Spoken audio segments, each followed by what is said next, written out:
Assalamualaikum warahmatullahi wabarakatuh. Kami dari kelompok PLTS akan menerangkan tentang materi pembangkit listrik tenaga surya. Tapi sebelum itu, mari kita perkenalkan diri kita masing-masing.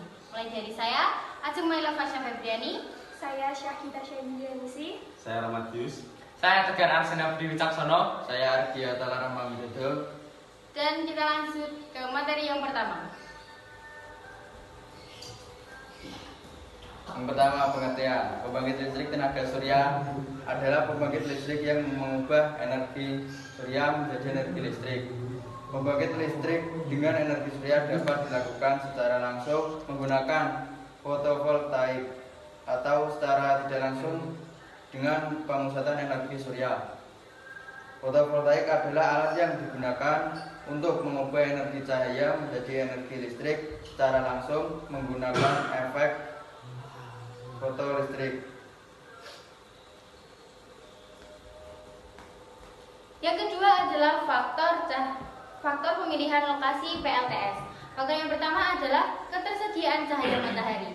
Panel surya bekerja paling efisien saat mereka menerima sinar matahari langsung selama sebagian besar hari. Oleh karena itu, pastikan lokasi yang Anda pilih menerima sinar matahari cukup sepanjang tahun. Yang kedua, arah dan kemiringan atap. Panel surya bekerja paling baik ketika mereka menghadap langsung ke arah matahari. Untuk wilayah bagian bumi utara, panel surya sebaiknya dipasang menghadap ke selatan dan sebaliknya. Selain arah, kemiringan atap juga penting. Sudut kemiringan yang ideal adalah sekitar 30-45 derajat. Yang ketiga, ada bayangan dan hindaran. Pastikan bahwa tidak ada bayangan yang dapat menghalangi panel surya Anda menerima sinar matahari secara langsung. Pohon, bangunan, atau struktur lainnya dapat menciptakan bayangan yang mengurangi efisiensi panel surya. Dan faktor yang terakhir adalah iklim dan cuaca. Iklim dan cuaca di wilayah Anda juga berperan dalam menentukan lokasi ideal untuk panel surya. Daerah dengan cuaca ekstrim atau cuaca yang sering berubah mungkin memerlukan perlindungan ekstra atau perawatan lebih lanjut untuk memastikan panel surya tetap bekerja secara maksimal. Untuk kelebihan dan kekurangannya sendiri adalah kelebihannya ramah lingkungan, sumber energi terbarukan, mengurangi ketergantungan pada sumber energi fosil, pengurangannya biaya energi dalam jangka panjang, kontribusi dalam menurunkan emisi gas rumah kaca. Untuk kekurangan, ketergantungan pada cuaca, kapasitas penyimpanan energi, biaya awal yang cukup tinggi. Di samping itu, PLTS juga memiliki manfaat, yaitu menyediakan energi listrik yang dibutuhkan dalam kegiatan sehari-hari. Yang kedua, dapat memasok energi di daerah terpencil. Dan yang ketiga, mengurangi biaya penggunaan listrik harian.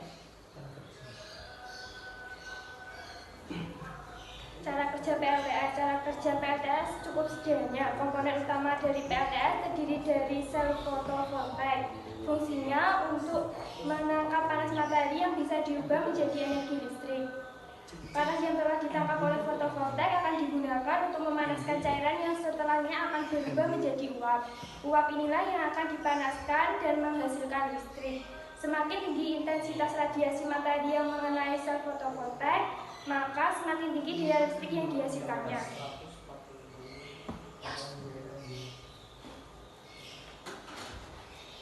Kali ini kita akan menjelaskan tentang PLTS terbesar di Indonesia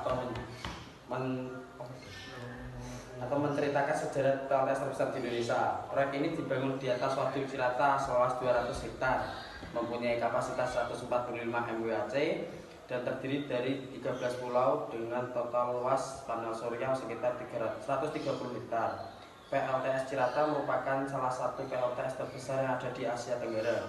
PLTS Cirata mampu memproduksi 245 juta kWh energi bersih per tahun dan mampu melistriki setara lebih dari 50.000 rumah serta akan menekan emisi karbon lebih dari 200.000 ton per tahun.